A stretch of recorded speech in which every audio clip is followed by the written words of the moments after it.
O acampamento de Israel despertava como em qualquer outro dia. Mas Moisés sabia que a revelação que receberia naquele momento era diferente. Depois de bênçãos, consequências, disciplina e restauração, Deus agora falaria sobre algo que tocava o mais íntimo da devoção humana. O que o povo prometia ao Senhor. Não se tratava de sacrifícios comuns, nem de rituais repetidos diariamente. Era sobre votos menos compromissos voluntários que cada homem ou mulher fazia quando, no segredo do coração, decidia dedicar algo a Deus. A tenda do encontro estava silenciosa quando Moisés entrou. A luz da menorá tremeluzia nas paredes douradas, refletindo detalhes que pareciam respirar. Ali, onde o invisível se tornava sagrado, Deus começou a falar. E a voz que ecoou não tratava de números frios, mas de uma verdade profunda. Tudo o que o homem consagrava a Deus ganhava um peso especial, um valor diferente, uma responsabilidade eterna. Ele explicava que, quando alguém fizesse um voto menos ao Senhor, não aos homens, essa dedicação deveria ser tratada com seriedade absoluta. Nada que fosse oferecido a Deus poderia ser tratado depois como algo comum. A pessoa poderia consagrar sua própria vida para serviço, um membro da família, um animal do rebanho, uma casa, um campo, qualquer bem. E cada um desses votos teria um valor correspondente, determinado pelo sacerdote, não baseado em sentimentalismo, mas conforme a medida de Deus. Moisés via isso com clareza. O voto era o ponto exato onde a devoção interior encontrava um ato exterior. Quando um homem desesperado ou grato prometia consagrar algo ao Senhor, ele estava dizendo: tudo o que tenho é teu, e o que prometo, entrego. Mas, se em algum momento ele tivesse de resgatar aquilo que consagrou, não seria sem custo. Havia um preço e um acréscimo para resgatar aquilo que um dia foi entregue ao Deus Altíssimo. Não porque Deus precisasse do valor, mas porque ele ensinava que voto não era brincadeira, não era impulso, não era emoção passageira. Animais separados para o Senhor não poderiam ser trocados. O puro era puro, o impuro era impuro. Se alguém tentasse substituir um animal dedicado, acabava entregando os dois, menos a tentativa de manipular o sagrado apenas fortalecia a santidade daquilo que fora entregue. Depois, Deus falava sobre terras e propriedades dedicadas ao Senhor. Um campo de família consagrado não poderia ser reavido de qualquer jeito. O sacerdote avaliaria seu valor conforme o tempo restante, até o jubileu, porque naquele ano, tudo retornava ao dono original. A terra tinha memória, a terra tinha dono. E Deus usava até mesmo o sistema de votos para mostrar que o povo estava vivendo sobre uma herança que não era resultado de força, mas de promessa. Havia também algo ainda mais profundo. Coisas que não poderiam ser resgatadas de forma alguma. Homens, animais ou bens colocados sob maldição ou dedicados ao Senhor em consagração total, eram como fogo ardente.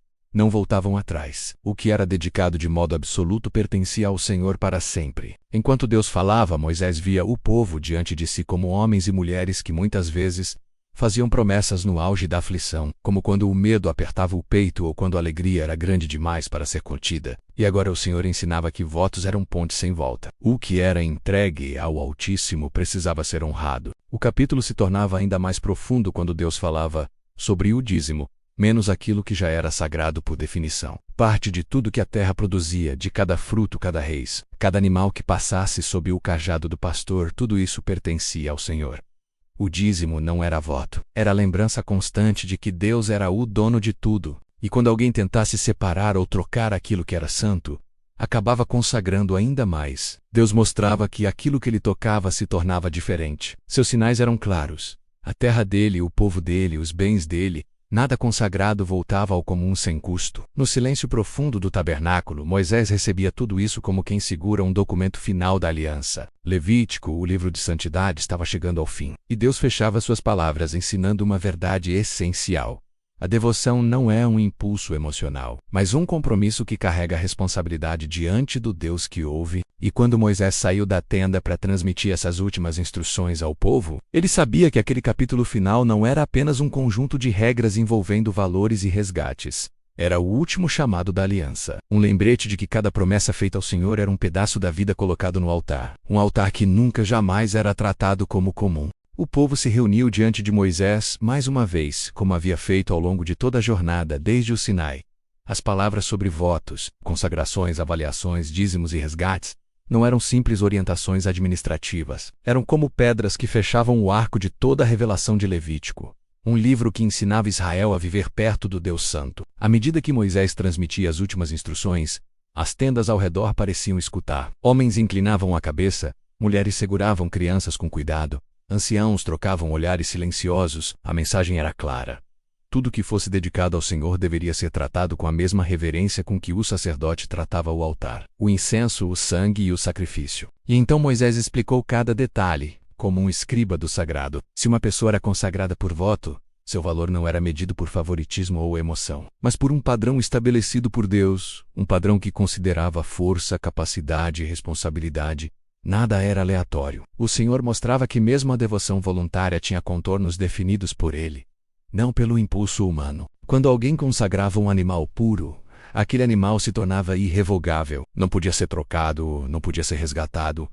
A dedicação a Deus era definitiva. E se alguém tentasse manipular, substituir ou ajeitar o voto, acabava consagrando ainda mais do que pretendia. A própria tentativa de escapar da santidade apenas tornava o ato mais profundo. Se alguém consagrava uma casa, o sacerdote avaliava o valor dela menos paredes, estrutura, utilidade, posição. Se o dono quisesse reaver sua casa, teria que pagar o valor mais um quinto. O acréscimo não era punição, mas ensino.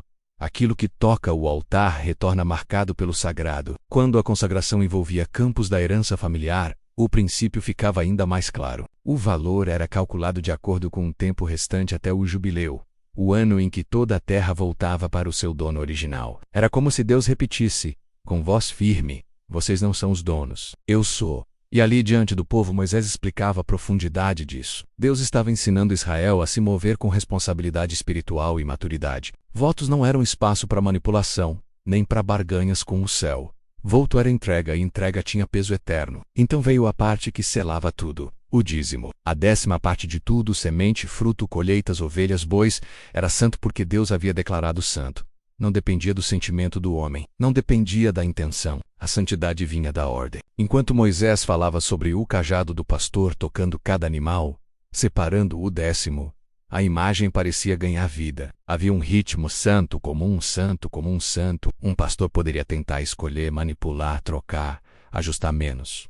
Mas Deus dizia que o santo não podia ser alterado. Se alguém tentasse mexer, acabava consagrando ainda mais. A cena então se ampliava. Moisés falava diante de milhares de pessoas, mas ali, de modo invisível, o próprio Deus marcava o encerramento do livro que ensinara Israel como viver diante do Deus Santo.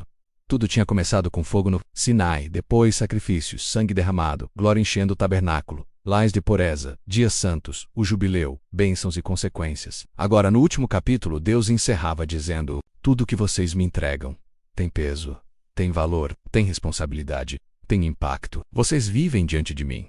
Era o selo da aliança. E Moisés, como líder, profeta e mediador, recitou as últimas palavras. São estes os mandamentos que o Senhor ordenou a Moisés para os filhos de Israel no Monte Sinai.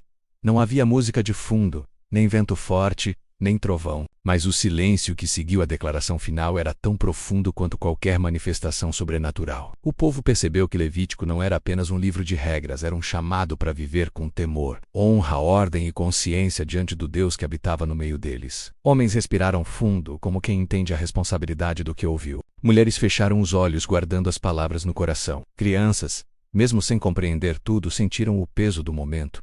Vendo o olhar sério dos adultos, o acampamento inteiro parecia segurar o fôlego. Era o fim de uma revelação e o começo de uma vida moldada por ela.